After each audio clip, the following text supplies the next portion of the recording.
Hello and welcome to Unprofessional Engineering. My name is James. And you got Luke. Luke, we're continuing our Great Inventors series, this time looking at Galileo Galilei. I thought it was gelato, and that's what he invented. That's one of his many inventions. Is gelato. And we'll get into that so later we're pronouncing it wrong. It's gelato. Absolutely. Hey, I got a lot of my information from history.com. Where did you get yours? History.com, Wikipedia. That didn't sound convincing. So Wikipedia, the best source of truth there is. Britannica. Ooh, was another one. Nice. Yeah. So Galileo is apparently considered to be the father of modern science. Did you know that? He was an Italian astronomer, physicist, engineer, and sometimes described as a polymath. I have no idea what a polymath is. He's the father of observational astronomy, the father of modern physics, and the father of the scientific method. He had a lot of children. But speaking of kids, he had 3 all out of wedlock. Really? Yeah, it wasn't good. He never married her? He never married her. He had 2 girls and a boy. Yeah. The 2 girls went to the nunnery because they were illegitimate, and then she ended up remarrying, but they stayed besties, which is weird. Huh. Yeah, very weird. Yeah, I had some info on that. I didn't see that they never got married for sure. Yeah, they never got married. The 2 went to the nunnery, even though he had some troubles with the church. Yeah, I think saw something about the I think son. back then you had to go to the nunnery. So is that like going to the wall? I think so. Yeah. Yeah. That makes sense. All right, let's get into the history of Galileo. So when was this cat born, James? Oh, man. I think it was 1564 in Pisa. Pisa. Do you think he's the reason that tower's like falling over? Maybe.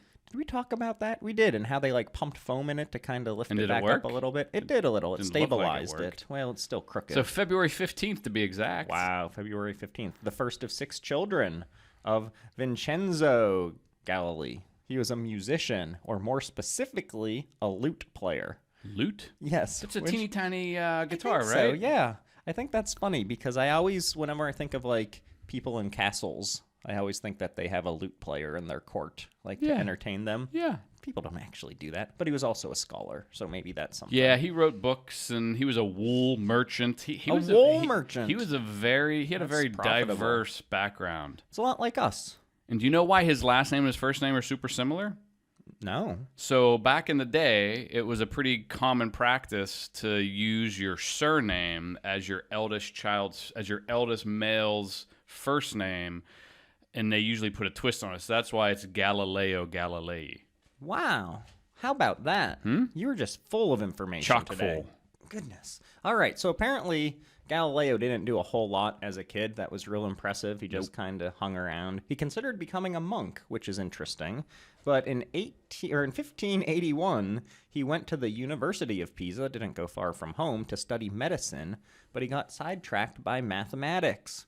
Now, this is probably going to shock you, Luke, and all of our listeners, but it turns out Galileo dropped out of university. Yeah. Just like everyone else successful in the world. And here, his father was all bent out of shape because the guy that got him interested in mathematics was a friend of his father's at the university. So here, he's sending his kid to school. Imagine being that dad. You're going to med school, and then like your best buddy shows your kid something, and he drops out of med school. Man. And decides to go and be into a total failure the rest of his life. Total failure for the rest of his life. But he actually heard a lecture about like geometry or something like that was the story. Who isn't into that? I know. I love geometry lectures. It's like it's what I do. It's a lot like what you do. So in 1583, he made his first important discovery.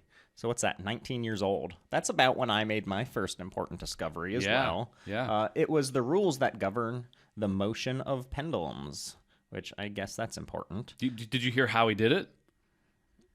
No. He was at church, or like maybe it was church, or maybe it was at the university. He was watching a chandelier. He was bored watching the chandelier. Yeah, and the way the chandelier was moving back and forth, and this is like the rule that governs like clocks nowadays. Do you think that's true? It's kind of like the apple dropping on your head story, you know? Yeah, I don't know. Maybe it is. Maybe they just come up with this stuff. At 19, I think I was still failing chemistry at Penn State. I mean, this stuff happened like, what, 9,000 years ago? Give or take. Who knows? Yeah. You're good at the maths. That's why you're good at geometry.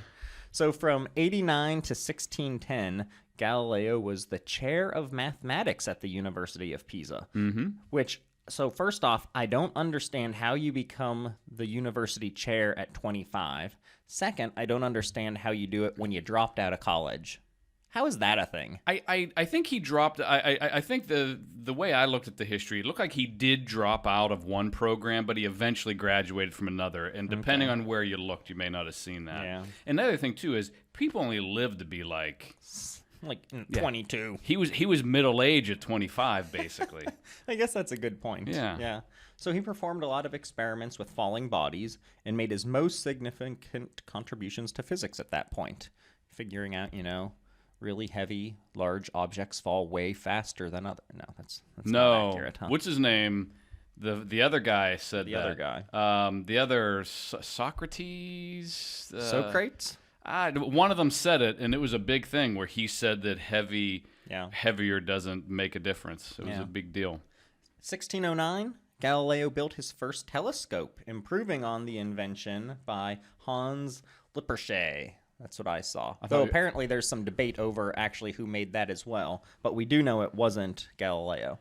Yeah, I thought you were going to say Hans Gruber, the bad guy from... Hans Gruber. Hans Gruber's the bad guy from the Bruce Willis movie with Nakatomi Towers. You're just Die Hard. making up names now. No, Hans It's Gruber. not a Christmas movie, I'll tell you Hans Gruber that. was the bad guy. Okay, I believe you. thought that's what you were saying. No. Sorry. Was that Snape? Was he Hans Gruber? Wasn't he one of the bad guys? Yeah. He was. Yeah. Fun fact.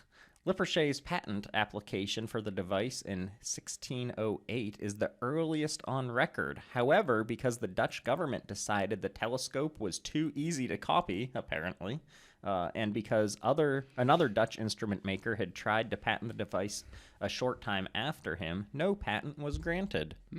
Thought that was kind of interesting, right? So in January of 1610, Galileo discovered, I think this is neat, 4 new stars, quote, stars, orbiting Jupiter, the planet's 4 largest moons. What are these telescopes doing back then? How is he doing this?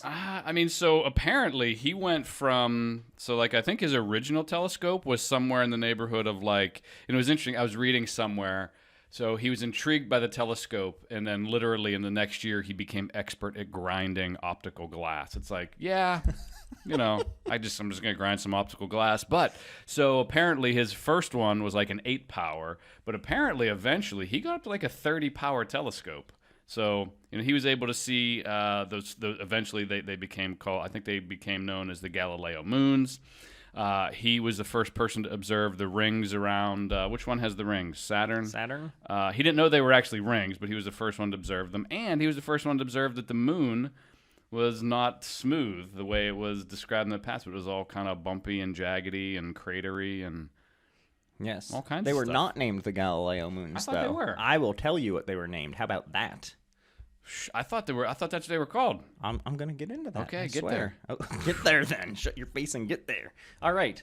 So from this findings, he wrote something. The Starry Messenger would be what we would call it in the English. Okay. Which also contained observation about the moon's surface and the descriptions of the new stars in the Milky Way. So that was kind of cool. So the moon gets him in a little bit of trouble here in a bit. It does. But fun fact, in an attempt to gain favor with the powerful Grand Duke of Tuscany, I know where you're going with this. Cosimo II de Medici, Nailed it. he suggested Jupiter's moons be called the Medicean stars. Look at him playing politics. Yeah, I think he knew. He knew what was up. Yeah. He knew what was coming his way.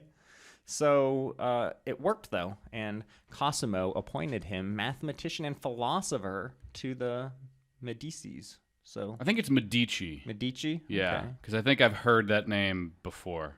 They were a super powerful Italian family. A lot like me. Yeah, well, other than being Italian. Other than the Italian being part, super or powerful. powerful in any way. Yeah. Other than all of the power welded through the the... Herzing family. It's a well-known... Rolls off the tongue. Yeah, Italian family. Okay, so before we go on any further with this, I think we should take a break for this week's word from our sponsor. I'm assuming it's visititaly.com? Is that Italy a thing? tourism? I don't know. Okay. It is not, actually. But we do have some shout-outs.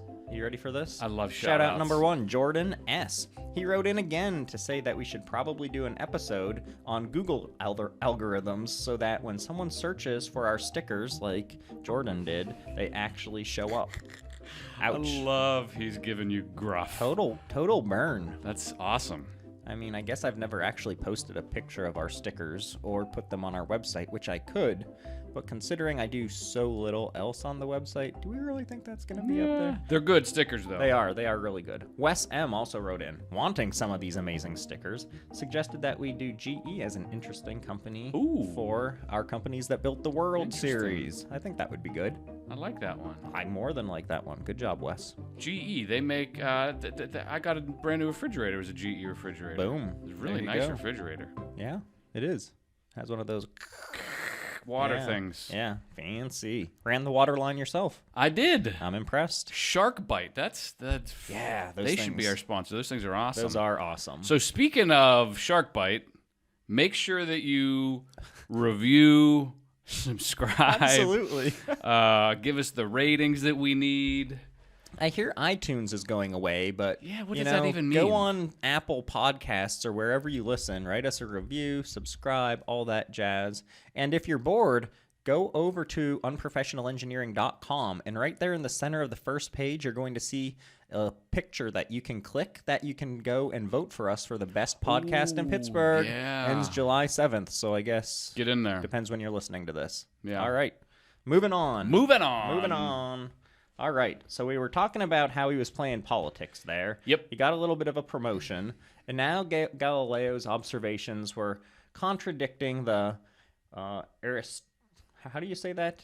Aristotelian view of the universe. So arguing against what Aristotle would have said. Yeah, so Aristotle basically suggested that the Earth was the center of the universe and everything revolved around the Earth. And as soon as you start looking out into space, you start, even an uneducated astronomer like myself or you would kind of realize like the phases of planets and the moon and start to figure things out. So he started to get in some trouble. I'm impressed that you think you would pick that up. Yeah. I don't think I would. Well, I'm pretty sharp. I know a lot of people who think that the universe revolves around them.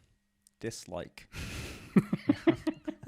So he also pointed out that the moon's rugged surface was, not perfectly heavenly perfection, all that jazz. Mm-hmm. And the orbits of the, how did we say it? Not Medicean stars violated the geocentric notion that the heavens revolved around Earth. So that ruffled a lot of feathers, right? So it turns out one group in particular wasn't happy with him, and that was in 1616... Bum, bum, bum. The Catholic Church. Yeah. And so I guess this went down where they put Copernicus's De Revolutionibus. Yep, nailed it. That was so bad. Nailed it. The first modern scientific argument for a heliocentric or sun-centered universe on the banned book list. And Pope Paul the V, what's that, a 5? Yeah. Paul V summoned Galileo to Rome and told him he could no longer support poor Copernicus publicly. That's unfortunate. It is unfortunate. Galileo kind of played along, though.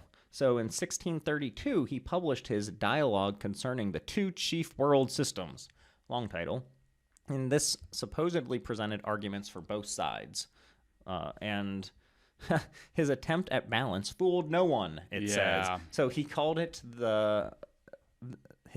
his advocate for geocentrism was called Simplicius. Mm-hmm. So he was already like poking fun like you're a simpleton. That idea. Right. Like you're kind of dumb for believing that.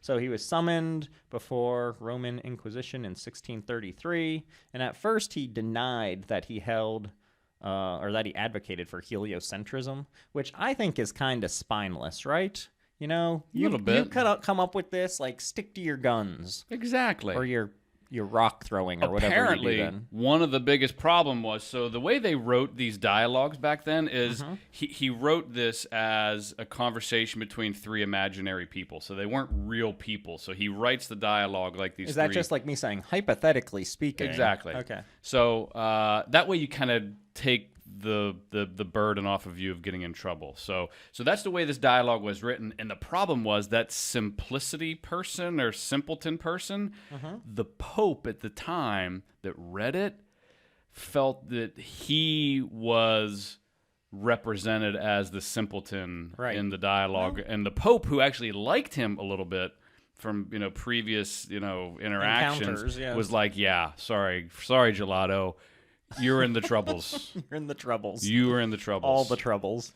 Yeah, so he did actually get in all the troubles, and that was because he was convicted of vehement suspicion of heresy. Yeah. What a crime, right?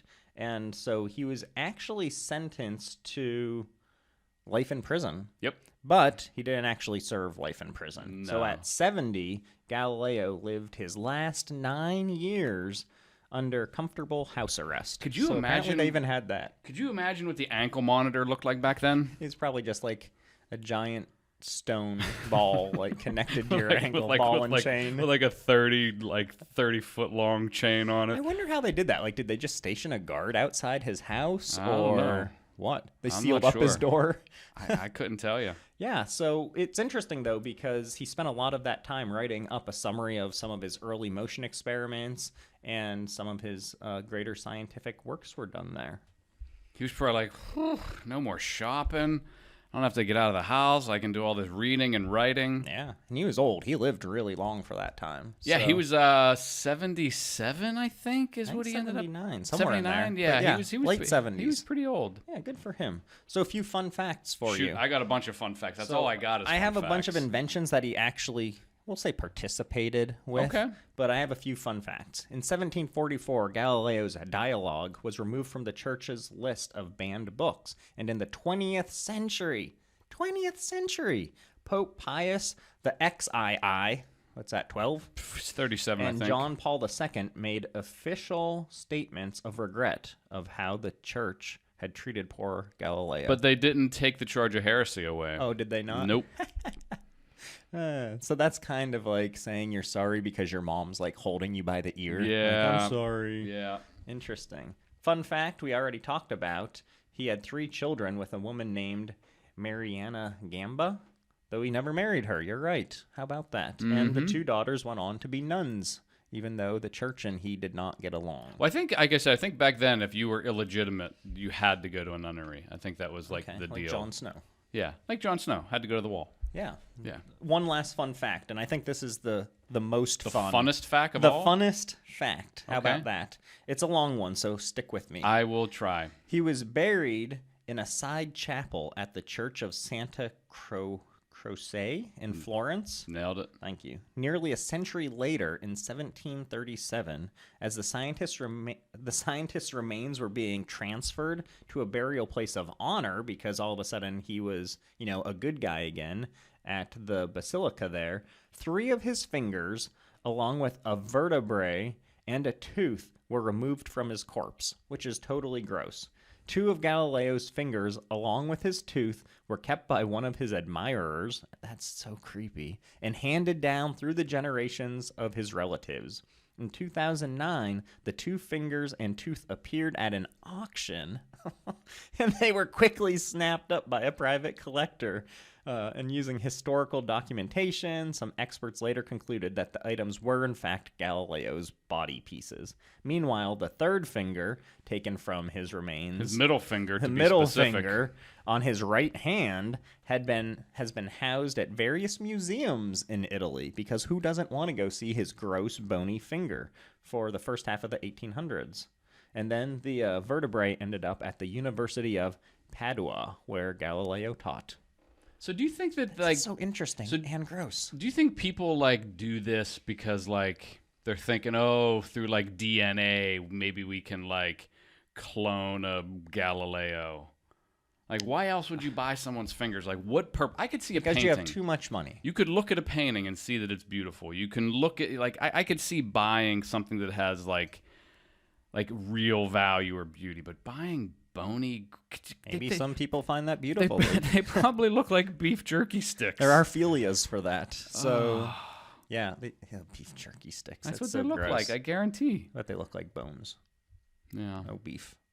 Anyways, before we move on, maybe it's time to take a break for this week's Luke's Rant. Okay, so this rant has absolutely nothing to do with gelato. I love Galileo. gelato. I do, too. Because I just couldn't think of anything. So it's less of a rant and more of like an upcoming fear that I have. So I'm going on vacation next week. That is a thing to be afraid of. And unfortunately, I have to drive across the Chesapeake Bay Bridge. Have you ever driven across that thing? I have, yes. So it's known as the most terrifying bridge in the United States. Is that true? It's over 4 miles long, like Or is that just 4.3 your opinion? Well, I don't know. It's 4.3 miles long of basically, if you do anything wrong, death will ensue, basically. So, yeah, this is less of a rant and more of me just exposing my fears to our audience that I'm deathly afraid of going across this bridge. I wouldn't say deathly afraid, but I'm a little unnerved about it. Because apparently it's kind of creepy. Drive across it? She's worse than me right now, so, yeah, and having her 12-year-old drive would be a bad idea. That might not work either. Yeah, so I'm a little nervous. So you drove across it. Yeah. What were your thoughts on it? Did you like it? Not like it? I wasn't scared. No? No, I'm a good driver. I heard there's not much of a berm either. Like, it's pretty narrow. Like, it's not like you got a lot of room for air. I drive one of those Just Ducky tour buses. So, like, even if I go over That's the your daily edge, driver? Yeah, I just, like, swim across. So it's fine. Your daily driver is a Just Ducky. Okay. Fun fact. Fun fact. That's interesting. Well, thanks for that. Yeah, sorry. A little bit of honesty there, Luke. Yeah, I'm a little nervous. It really makes you human to our listeners. It does. You know? That's nice. All right, moving on. You said you have some fun facts. Do you want to talk about those or is inventions? You stole a couple. We can move on to inventions because you tend to steal things. I do have 3 quotes. Ooh, I like quotes. So the first one is, you cannot teach a man anything. You can only help him find it within himself. Wow, that's deep. Deep. That's like tattoo worthy. You know how people get tattoos? Remember we used to play Would I Get That Tattooed on Me? We did that. Okay. Or who named this quote? Okay, here we go. Another one. This quote? Who said this quote? Measure what is measurable and make measurable what is not. That one hurts my brain whenever I say it. Wow. And then finally, all truths are easy to understand once they are discovered. The point is to discover them. That was a little pretentious. It's very pretentious. Yeah. But I like them. I mean, if I was that smart, I would be saying things like that too. Yeah. I still have trouble understanding what he's saying. I do too. Mostly because of his accent. Okay, I want to hear about these inventions because I didn't find really anything. All right, we're starting out with the hydrostatic balance. Have you heard of the hydrostatic balance? I did. You did? Well, but I didn't know it was really like something he invented. I mean, sure. So I found that most of his inventions are more like he made things better, though. So invention's kind of a loose term. So hydrostatic balance was an accurate balance for weighing things in air and water, in which the part of the arm on which the counterweight was hung was wrapped with metal wire. The amount by which the counterweight had to be moved when weighing in water could then be determined very accurately by counting the number of turns of wire. In so doing, the proportion of metals like gold to silver in an object could be read off directly. Interesting. So from reading that, and I've read it a few times now trying to understand what's really happening, was his invention just wrapping wire around something? That's not super impressive. It's not. Okay, the Galileo pump. A little bit better. Getting there. He was getting there. He was consulted on the placement of oars in galleys and submitted a report in which he treated the oars as a lever and correctly made the water the fulcrum. A year later, the Venetian Senate awarded him a patent for the device for raising water that relied on a single horse for operation. This became the basis of modern pumps. So he's also the father of modern pumps. I disagree, but that's... Well... It was an oar. Well, you know, this happens. Okay. Well, he made the other thing with the horse, but yeah, it wasn't super strong, but it was something. The pendulum clock.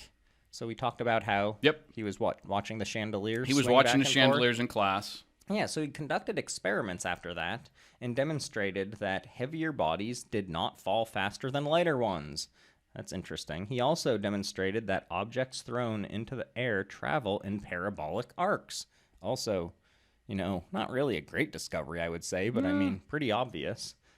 In 1641, though, while under house arrest, that he created a design for a pendulum clock. Now, here's where it gets a little funny again about did he actually invent this. Unfortunately, he was old and blind. Yeah. So he was unable to complete it before his death in 1642 because being blind slowed down his, making stuff process. As a result, Christian Huygens' publication of something or other, the Horologium Oscillatorium in 1657 is recognized as the first recorded proposal for a pendulum clock. So again, he kind of invented it, but maybe not. Okay, this one's really interesting, I think. The sector. I didn't hear this one. Yeah, well, it's interesting. Well, you now, do why much is better it research interesting? than I do. Yeah, I copied and pasted way better than you. You did. So the cannon, which was first introduced in Europe in 1325, had now become like a staple in For blowing stuff armadas and, for blowing stuffs up, we'll call it. And so by the time Galileo showed up, they wanted to make it better. Having become more sophisticated and mobile, gunners needed, I like that they were called gunners, they needed instrumentation to help them coordinate and calculate their fire. Oh, so becoming more accurate with where these suckers I did are see going. this. Yeah, so existing gunners' compasses relied on two arms, which makes sense, at right angles, and a circular scale with a plumb line to determine elevation. Meanwhile, the mathematician compass or dividers was developed during this time and had various useful scales on their legs. Again, Galileo is like, I ain't inventing nothing. Yeah. I'm going to just combine these suckers. And so he combined the two instruments and designed a compass, or sector, that had many useful scales engraved on the legs and can be used for a variety of purposes, one of which was to help out these gunners. So it offered a new and safer way for these gunners to elevate their cannons accurately, and it also offered a quicker way of computing the amount of gunpowder needed based on the size of the material of the cannonball. Size and material of the cannonball. So he made war more efficient. That's probably a good thing, right? You want to win. I mean, I do. And the last one that I have for an invention for him. I did see this one. So the Galileo thermometer. In 1593, he constructed his own version of the thermoscope. And again, when it says his own version, it feels kind of like maybe he didn't invent it. That relied on the expansion and contraction of air in a bulb to move water in an attached tube. So over that time, he and his colleagues worked to develop a numerical scale to go along with this to measure the heat based on the expansion of the water inside of this tube. But then it took years and years and years and years until Fahrenheit and Celsius showed up to actually have those scales. But he invented that, sort of. I like that. Fun facts. Let's hear them. Okay, so I got the first one is there's this long theory that he dropped basically bowling balls off of the Leaning Tower Pizza over in Italy. That's where. Yeah, that's where it is. And the reality is there's only one written account of it actually happening, and it was written years and years later after this supposed experiment happened. So this idea that he climbed up to the Leaning Tower of Pisa, and what he did was he took two balls that were made out of the same material but were different weights, dropped them, and they hit the ground at the exact same time. This basically disproved the whole weight thing that Socrates or whatever his name was doing. So 2 questions. Shoot. One, did they have bowling balls back then? I'm fairly certain they may have been duck pin size, so smaller. Okay. I'm guessing they did. Question 2, what toppings do you like on your pizza? Ooh, me, ricotta, banana peppers, and pepperoni. Yeah, that's pretty good. Yeah. I do banana peppers, jalapenos, pepperoni, and sausage. You got to do the ricotta. The ricotta's the trick. Okay. The next one up that is also I had to dig for this one a little bit was he was really into horoscopes. So apparently back in the day, that's weird. It is very weird, but back in the day, if you were like a teacher and you're trying to get students, I mean, horoscopes were a really big thing, and it was a big deal understanding that. So he actually did that because it actually helped him with recruiting students and pupils and whatnot. So yeah, he was into horoscopes. That's weird. Is it like he printed a newspaper every day and it was like, I'm not sure. you're going to have good luck today? I don't think horoscopes were like what we think of horoscopes nowadays. Still sounds like hocus pocus, though. Yeah. Any others? I I have one for you while you look. Some early historians credited Galileo with inventing the compound microscope in the 1590s, which is pretty impressive, though later experts have pointed out that some other microscope, Janssen's microscope, was predating Galileo's. So here's just another thing he stole. So the two that I have, so he didn't know what he was writing about, but almost 250 years before Einstein, he was actually writing about the theory of relativity without knowing that it was the theory of relativity. He's like, I know there's something there, There's something but I don't there. know what it is. Exactly. Which is, Interesting. which I do a lot of that, and I think that's totally fine, right? Sure. And finally, he actually probably could have been one of the most famous artists of the time, because apparently he was amazing at drawing, the moons and all the star things that he did and all the observational science he did. Everything he did was hand-drawn. It was like beautiful and meticulous and accurate, but he just never, ever pursued art. Way to go.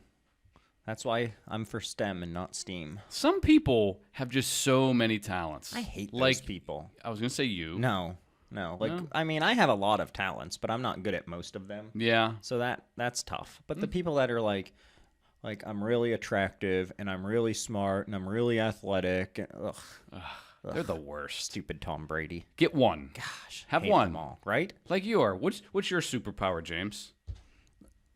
Like having a real nasally voice is like my superpower. Your superpower. It's not really a good Mine one. is I make really good guacamole. So Guacamole. With our powers combined, we're really going places. yes, we are. All right. Hopefully everybody learned something about gelato this episode. Maybe they have a person they want us to look into, and they could write into unprofessionalengineering@gmail.com and let us know. Great idea. I think so. Well, until next time. See ya.